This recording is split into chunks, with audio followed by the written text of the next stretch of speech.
د مارچ 22مه د اوبو نړیواله ورځ. د اوبو نړیواله ورځ سږ کال داسې مهال نمانځل کیږي چې نړۍ په بې مخینې توګه د اقلیم له بدلون، د اوبو له کمښت او د ځمکې له ګرموالي سره مخ ده. پر نور نړۍ سربېره افغانستان هم د دې چارې له اغیزو څخه خوندي نه دی. روان کال په افغانستان کې د نورو کلونو په پرتله د اورښت اندازه ډیره کمه وه. له همدې کبله اټکل کیږي چې راتلونکی دوبی به د هیواد یو شمېر سیمې د وچکالۍ له جدي ګواښ سره مخ وي. خو د افغانستان د اوبو د چارو د تنظیم ملي اداره وایي چې دوی په هیواد کې د اوبو د مدیریت لپاره منظم پلانونه لري چې په دې سره به له یوې خوا ګاونډیو هیوادونو ته تلونکي اوبه مدیریت شي او له بلې خوا به په هیواد کې د وچکالۍ ستونزه هم تر ډیره کابو شي. په ټوله کې د هیواد د اوبو مدیریت لپاره خورا پیاوړې اراده موجوده ده.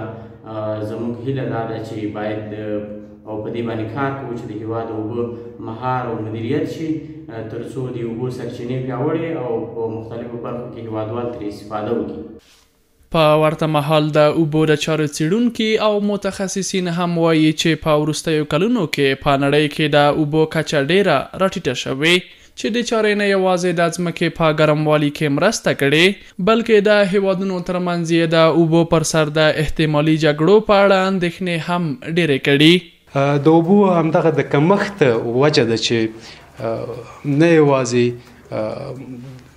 اندېښنې زیاتې کړي دي بلکې د دې امکانات شته چې د هیوادونو ترمنځ په آینده وختونو کې جګړې ته هم اوبو باندې په لاس ورکړي.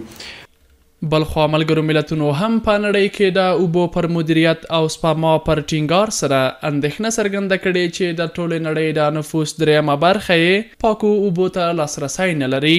دغه سازمان ویلي چې که روان حالت همداسې دوام وکړي تر 2025 زیږدیز کال پورې به د نړۍ نږدې نیمایي نفوس پاکو اوبو ته له لاسرسي محروم شي.